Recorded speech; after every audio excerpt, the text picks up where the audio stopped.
नमस्कार। आज बात करेंगे अस्थमा की। आपने देखा ही होगा कि एक उम्र के कारण से ज़्यादातर लोगों को सांस लेने और छोड़ने में तकलीफ होने लगती है और इतना हाल हो जाता है कि जब वो लेटे हों तो भी सांस फूलती है, जब वो चलते हैं तो भी सांस फूलती है। तो लोग उसको अनेक अनेक नामों से जानते हैं। कोई दमा के नाम से कहता है, कोई अस्थमा के नाम से कहता है, कोई ब्रोंकाइटिस के नाम से कहता है, कोई कार्डियक अस्थमा के नाम से कहता है, कोई सांस फूलने के नाम से कहता है। अलग अलग नामों से जिस बीमारी को जाना जाता है, उस बीमारी यानी अस्थमा के बारे में आज हम आपसे बात करेंगे और बताएंगे अस्थमा के लक्षण क्या हैं, अस्थमा के कारण क्या हैं, अस्थमा का निदान कैसे किया जाए, अस्थमा किन बीमारियों से आता है और उसका अन्य बीमारियों से संबंध क्या है और क्या सावधानी बरती जाए, और क्या ऐसा भी है कि अस्थमा से कुछ बीमारियां एसोसिएटेड हैं। तो इन सभी बातों के बारे में आज चर्चा करेंगे आपसे। तो सबसे पहले करते हैं कि अस्थमा के लक्षण क्या हैं। तो प्रारंभिक लक्षणों के अंदर आती है सांस का फूलना। सांस फूलना मतलब सांस लेने या छोड़ने में या लेने छोड़ने दोनों में असुविधा होना। कभी थोड़ा सा मौसम बदला, सांस फूलना शुरू हो जाती है। कभी अचानक बलगम अधिक बनता है तो बार बार खांसी, भूपिंग, ऐसा लगता है कि बस आज अभी गए, इस प्रकार की स्थिति हो जाती है।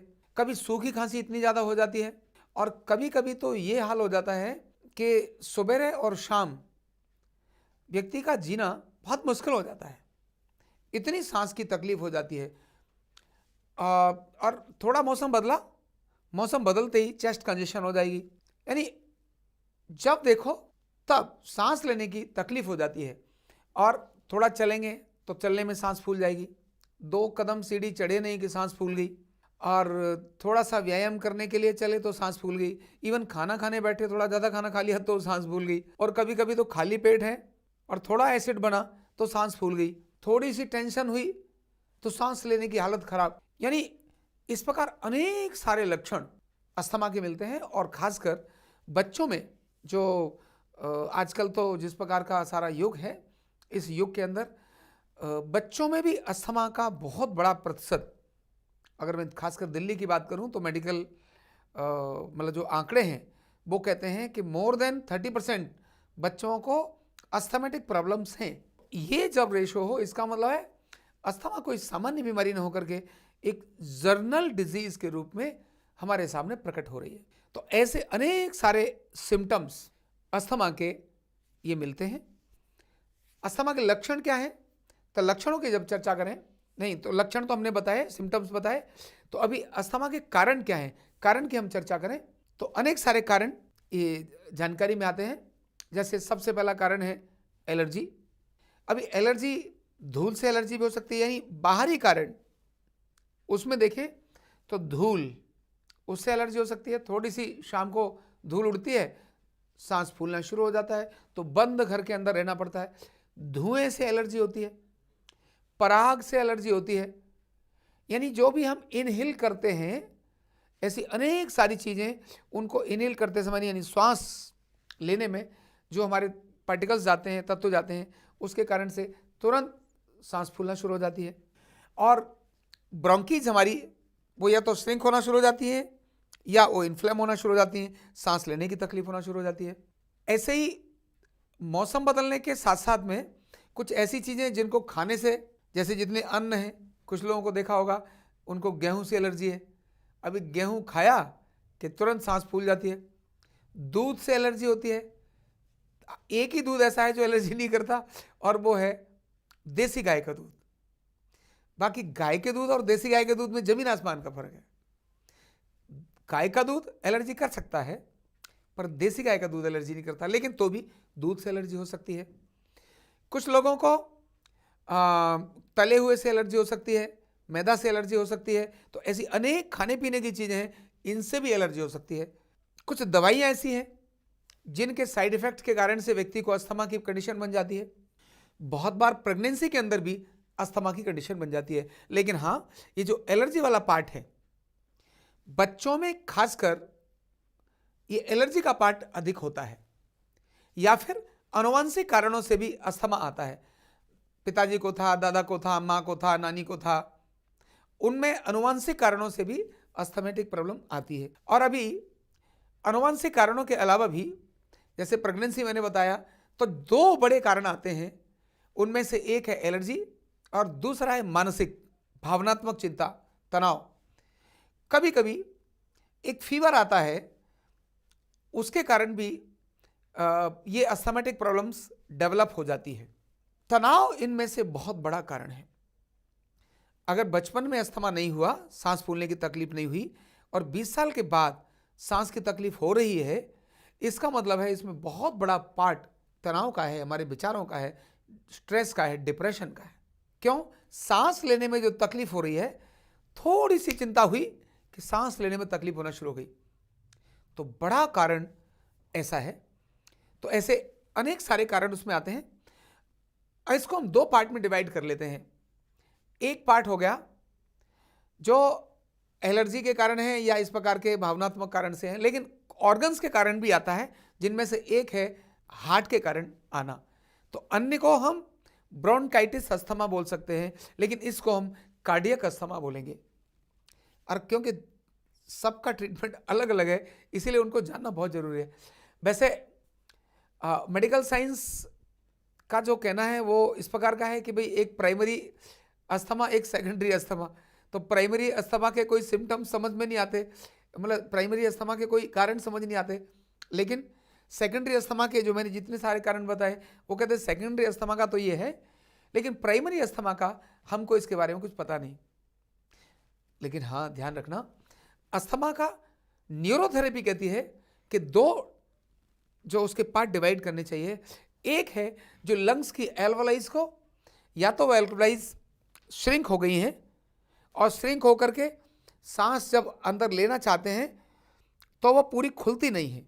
और नंबर 2, इसी में एल्वोलाइज के अंदर जो हमारी जो सांस लेने के हमारे जो कोश हैं, वायु कोश हैं, इनके अंदर स्वेलिंग आ गई। अब स्वेलिंग आने से क्या हो गया, जब सांस हम लेते हैं तो थोड़ी सी आई, यानी वो पूरा ऐसे ब्रोंकी हमारी फुल हवा लेती नहीं, सांस लेती नहीं। तो एक है जिसमें सांस आएगी लेकिन बंद नहीं होगी, सिकुड़ेगी नहीं क्योंकि स्वेलिंग के कारण, और दूसरी सिकुड़ी हुई है तो वो खुलेगी नहीं। हम इसमें डायग्नोज करने के लिए कुछ तरीके निकालते हैं, और वो तरीके निकालते हैं कि अगर सांस लेने में तकलीफ है, जैसे सांस ली और ली नहीं जा रही है, इसका मतलब क्या है। और एक है सांस छोड़ने में तकलीफ है, सांस ली तो लेकिन छोड़ी नहीं जा रही है। तो इन दोनों के अंदर बहुत बड़ा अंतर आता है। एक है ब्रोंकीज जिसमें ब्रोंकीज कॉन्स्ट्रिक्टेड है, और दूसरी ब्रोंकीज जो इन्फ्लामेशन है इसके कारण से बंद नहीं हो रही है। इन दोनों के ही ट्रीटमेंट एकदम अलग है। और तीसरा पार्ट हो गया वो है कार्डियक अस्थमा। इसकी पहचान ये होती है कि लेटी अवस्था में सांस की कोई तकलीफ नहीं होती है, जैसे ही हम चलने लगते हैं तुरंत सांस लेने में तकलीफ आ जाती है। तो ऐसे कारणों का अलग अलग तरह से न्यूरोथेरेपी में निदान है, बहुत इफेक्टिव निदान है। यही 3 मेजर उसके पैरामीटर्स हैं जिनके आधार पर हम डिटेल में उसके ट्रीटमेंट के लिए जाते हैं। तो न्यूरोथेरेपी कैसे बढ़िया समाधान देती है अस्थमा में, ये आपको बताएंगे हम न्यूरोथेरेपी के ट्रीटमेंट के पार्ट पर।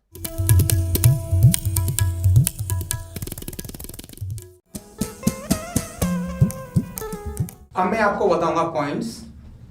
वो पॉइंट्स के लिए रोगी की स्थिति कैसी होनी चाहिए, पिलो की सेटिंग कैसी होनी चाहिए, हमारे प्रेशर का पॉइंट कौन सा होना चाहिए, कहाँ हमको प्रेशर देना है, कितने पॉइंट में प्रेशर देना है, प्रेशर का डायरेक्शन किधर हो, हमारे खड़े होने का स्थान किधर हो, जो हमारे सपोर्ट के लिए स्टैंड या कुर्सियाँ है उनकी जगह कौन सी हो, और हमारे अल्टीमेटली फोकस कहाँ रहे और वो कितने पॉइंट्स में दिया जाना है। तो ऐसी डिटेल्स हर पॉइंट की मैं आपको बताऊंगा। यहाँ से आप बारीकी से ध्यान करेंगे। अभी हम शुरू करते हैं जो सीधे लेटने वाले पॉइंट्स हैं उनके बारे में शुरू करते हैं। तो सबसे पहले शुरू करेंगे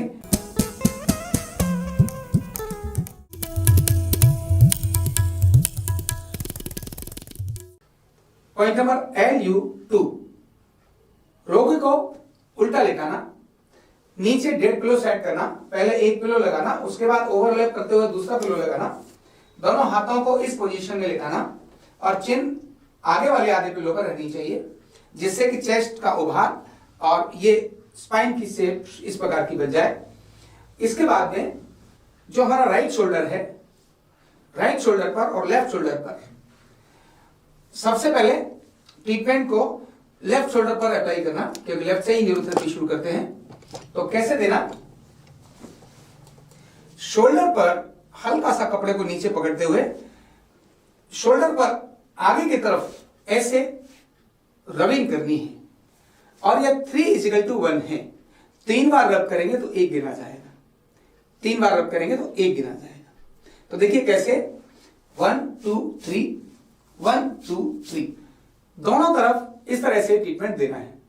अभी कैसे देना है, अब अगर मुझे यह 6 टाइम देना है तो कैसे देंगे, देखिए 1 2 3 4 5 6 7 8 9 10 11 12 1 2 3 4 5 6 7 8 9 10 11 12। इसको 8 बार अगर अप्लाई करें तो कैसे होगा, ध्यान रखिए। 1 2 3 4 5 6 7 8 9 10 11 12 1 2 3 4 5 6 7 8 9 10 11 12 1 2 3 4 5 6 7 8 9 10 11 12 1 2 3 4 5 6 7 8 9 10 11 12 12 12 12। इस तरह से LU2 हमने ये ट्रीटमेंट कंप्लीट किया।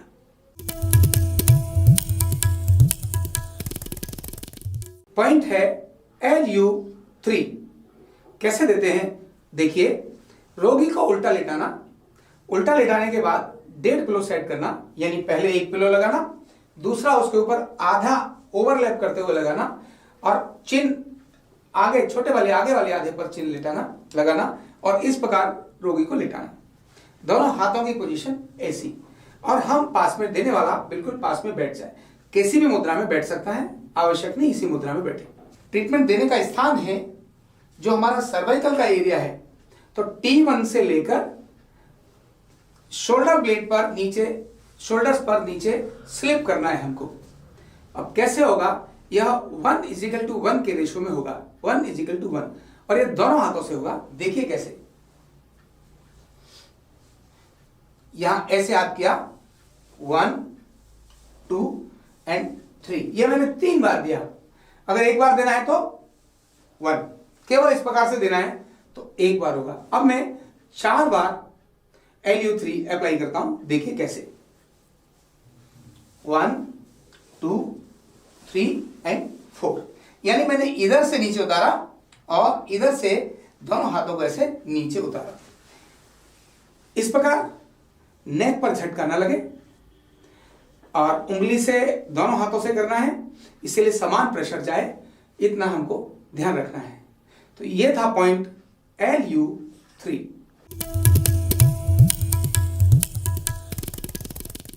Point number SPN1। SPN1 कैसे होता है, देखिए सबसे पहले रोगी को उल्टा लेटाना, उल्टा लेटाकर रोगी के चेस्ट पर 1.5 पिलो सेट करना। कैसे सेट करना है ये आपको ध्यान में आएगा। पहले नीचे वाला पिलो लगाया और उसके आधे के ऊपर दूसरा पिलो लगा दिया। जो ये नीचे वाला आधा है इस पर चिन को रखना, आधा यहां चिन को रखना और इस तरह से रोगी को लेटाना, उसके हाथ इस कंडीशन में लाना। लेकिन क्योंकि SPN1 देना है, ये नीचे खींचेगी, इसीलिए कहना रोगी को ये जरा पकड़ो और यहां से ऐसे पकड़ना, नीचे इस एरिया तक लेकर आना। अभी राइट हैंड के अंगूठे से गर्दन पर जहां सर्वाइकल खत्म होता है, डॉर्सल एरिया शुरू होता है, वहां मोटी हड्डी से लेकर और लंबर तक, यहां जहां ऊंचा है यहां तक ऊपर से लाना और नीचे से वापस लेके जाना। फिर यही काम फिर से लेके जाना। इस तरह से बार बार लेकर जाना, जितनी बार कहा जाए उतनी बार लेकर जाना। इसको SPN1 बोलते हैं। और ये SPN1 का मतलब एक बार अगर किया तो यहां से ऊपर से नीचे और नीचे से ऊपर, ये SPN1 एक बार हो गया। ध्यान ये रखना है कोई सलवट ना आए और अंगूठा इस प्रकार से नीचे ऊपर से नीचे जाए और नीचे से ऊपर यही खत्म होना चाहिए। यह SPN1 ट्रीटमेंट है। अगर इसको मुझे 20 टाइम देना है या 10 टाइम देना है तो कैसे देना है देखिए, 1 2 3 4 5 6 7 8 9 10 11 12 13 14 15 16 17 18 19 20। ये मैंने दिया SPN1 20 टाइम, यानी 20 SPN1।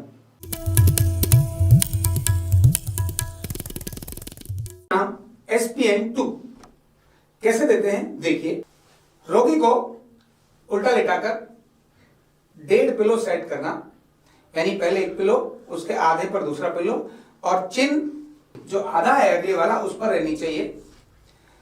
शर्ट को, अगर शर्ट थोड़ी लूज है तो रोगी से यहां शर्ट पकड़वाना और यहां थोड़ा टाइट करना जिससे सलवट ना हो। और जो ये स्पाइन है, स्पाइन के दोनों तरफ अपनी 2 उंगलियों से, यानी ये स्पाइन है तो उसके दोनों तरफ ऐसे, वहां से ऊपर से नीचे लेकर आना और नीचे से ऊपर लेकर जाना। ये होगा SPN2 का 1 पॉइंट। कैसे देखिए, लंबर पर मैंने हाथ रखा, जहां उभार है, जहां हमारा सैक्रल शुरू हो जाता है, सैक्रल पर मैंने यहां हाथ रखा, अब ऊपर से नीचे आया और नीचे से वापस उसी जगह पर गया। ये हो गया SPN2 का 1 बार देना। अब अगर इसी को 20 बार देना है तो कैसे देंगे, यहां पकड़ा, 1 2 3 4 5 6 7 8 9 10 11 12 13 14 15 16 17 18 19 और 20। ये मैंने दिया 20 टाइम SPN2, यानी 20 SPN2।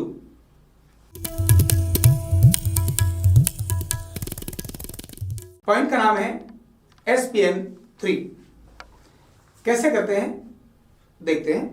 रोगी को इसी प्रकार उल्टा लेटाया और लिटाने के बाद चेस्ट के नीचे 1.5 पिलो सेट करना। पहले एक पिलो लगाना, उसके बाद उसके ऊपर हाफ को ओवरलैप करते हुए दूसरा पिलो लगाना, और जो अगले वाला हाफ है जो नीचे की तरफ है उस पर चिन रखना, शोल्डर सीले जिससे कि रोगी रिलैक्स रूप से लेट सके। इसके बाद कपड़े को इस तरह पकड़वा लेना। क्यों पकड़वाना, टाइट पकड़ना है जिससे कि जब हम यहां खींचें तो कपड़ा नीचे निकलकर नहीं आना चाहिए। यह ट्रीटमेंट देने के लिए, ये पॉइंट देने के लिए सैक्रल पर अंगूठे से या हाथ से हम यहां कपड़े को रोक के रखें, और जो हमारी ये स्पाइन है, स्पाइन, इसको ऊपर से नीचे लाना और ऐसे घुमाकर नीचे से ऊपर लेके जाना, यानी स्पाइन के राइट साइड से ऊपर से नीचे लाना, यहां करके रीढ़ के लेफ्ट साइड से ऊपर लेके जाना, जिस तरह से CSF फ्लो करता है, सेरेब्रल स्पाइन फ्लूइड। और 1:1 होता है SPN3, 1:1। कैसे, यहां से ऊपर से नीचे आए और नीचे से ऊपर गए, यह हो गया SPN3:1, केवल एक बार। अभी अगर इसको 20 टाइम देना है तो कैसे देना होगा देखिए, 1 2 3 4 5 6 7 8 9 10 11 12 13 14 15 16 17 18 19 and 20। ये हो गया SPN3 20 टाइम। ध्यान करना, जब इसको हम देते हैं तो हमारे स्पाइन के साथ में ही निकलना चाहिए, इधर भी साथ से ही गुजरना चाहिए, दूर से नहीं गुजरना चाहिए, नंबर 1। नंबर 2, जब हम देते हैं तो अंगूठा ये आता है तो ये बाकी हाथ हमारा इधर रगड़ता हुआ नहीं जाना चाहिए, केवल अंगूठे का मतलब अंगूठा ही इधर से उधर जाना चाहिए। नंबर 3, इसमें कोई जर्ब नहीं होता। नंबर 4, इसमें कोई सलवट नहीं होनी चाहिए। और नंबर 5, फीमेल के जब ये जो ब्रेजियर का पार्ट है, यहाँ कभी कभी इससे रुकावट आती है, इसीलिए कपड़ा टाइट अगर है, कपड़ा अगर टाइट है और हमने खींच के रखा तब फिर रुकावट नहीं आएगी, अदरवाइज तो ऐसे उलझेगी और उससे नाखून से इंजरी हो सकती है। तो नाखून नहीं होना चाहिए इसमें, ट्रीटमेंट के अंदर बहुत जरूरी है। कोई बहुत प्रेशर नहीं देना चाहिए, झटका नहीं मारना चाहिए, किसी प्रकार की कोई चोट न लगे, इसका ध्यान रखना है। तो ये था पॉइंट SPN3।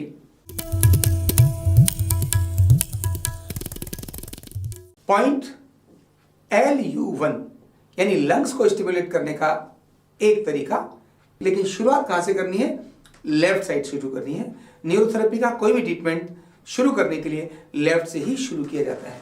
तो ये LU1 लेफ्ट और राइट दोनों ही लंग्स के लिए है। देखिए कैसे, सीधा लेटना है रोगी ने, दोनों बाजू इस प्रकार की स्थिति में, और लंग्स में यहां से लेकर इस स्थान तक रब करना है।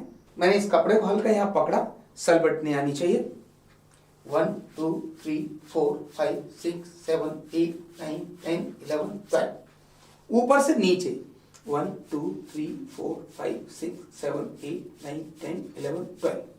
तो ये था LU1। इसमें ध्यान ये रखना है, किसी प्रकार का झटका बाजू पर नहीं लगना चाहिए, ब्लड का फ्लो ऊपर से नीचे की तरफ ही जाना चाहिए। इतना ध्यान रखते हुए ये पॉइंट कंप्लीट हुआ LU1। Point LU4। LU4 कैसे देते हैं मैं आपको बताता हूं। पहले रोगी को सीधे लेटाना, एक एक हाथ पर ये LU4 देते हैं। कैसे देने हैं देखिए, उसके बाजू के नीचे ये पूरा सीधा तकिया लगाना, ये बाजू ना ऊपर होना चाहिए ना ही नीचे होना चाहिए, शरीर के समानांतर होना चाहिए। इसके नीचे तकिया इसलिए लगाते हैं जिससे कि प्रेशर हमारे जाते समय दर्द न हो। अगर हम सॉक्स पहने हैं तो पाउडर की आवश्यकता नहीं पहने हैं तो हाथ पर यहां पाउडर का उपयोग करना चाहिए, क्योंकि हमको रबिंग करनी है। तो कैसे देना है आप देखिए, एक बाजू पर 6 टाइम प्रेशर देना है और यही काम दूसरी बाजू पर भी करना है। देखिए कैसे करना है। खड़े होना है ऐसे, राइट फुट लिया इधर, 1 2 3 4 5 6 और फिर हाथ को अकेले 5 6। जो काम बाएं हाथ में किया है, लेफ्ट साइड किया है, वही सेम राइट में उतनी ही बार करना है। तरीका, राइट पैर से खड़े हो गए, लेफ्ट से घिसाई, 1 2 3 4 5 6, इसी तरह हाथ में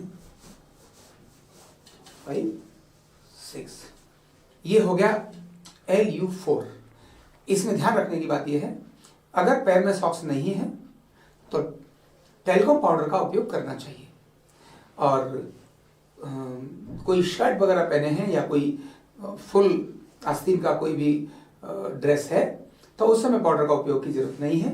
केवल सर्कुलेशन हमारा पैर के प्रेशर से हाथों की तरफ जाना चाहिए, इतना हमारा मेन फोकस है।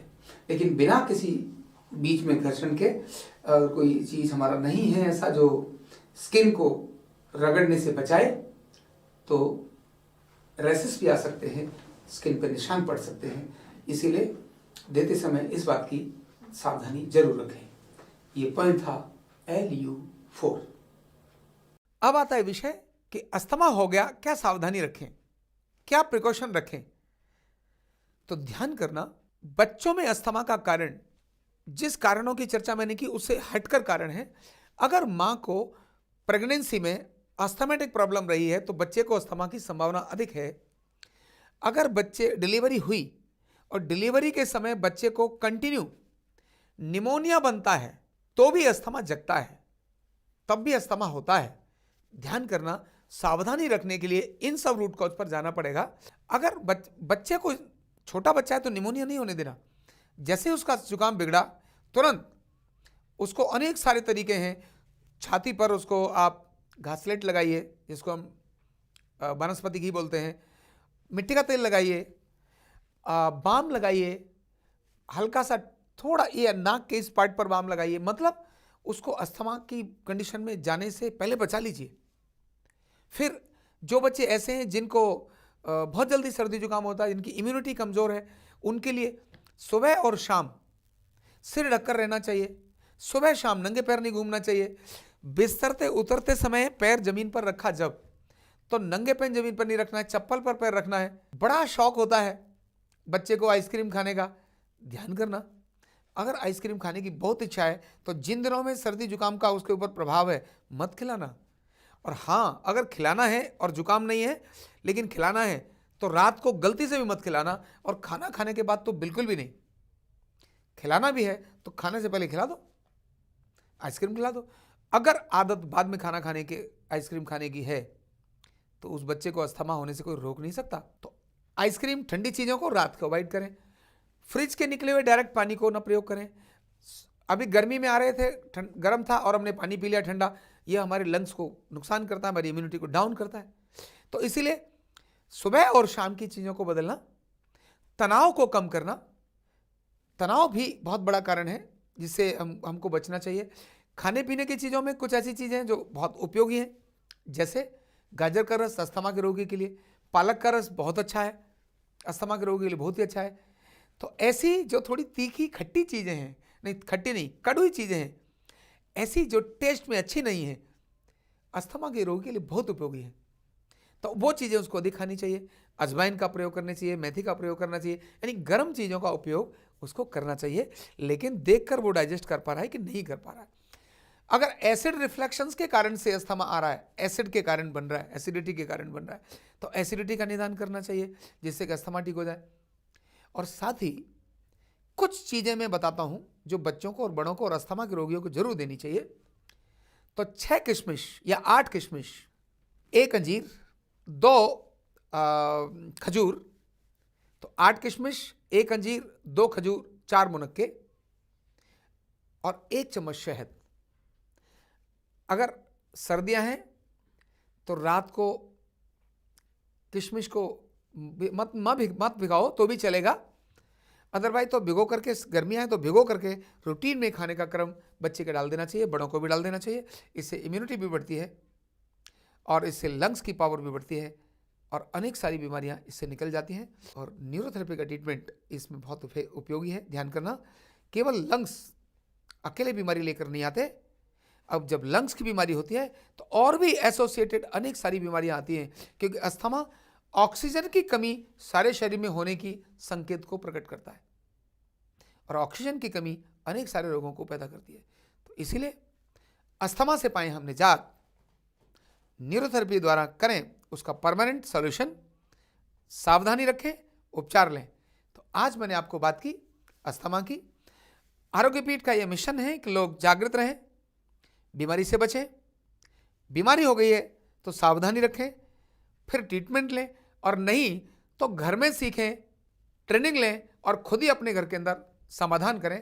ऐसा एक मिशन है आरोग्य पीठ का, जिसके अंदर हम सब लोग मिलकर कदम से कदम बढ़ाकर आगे बढ़ रहे हैं।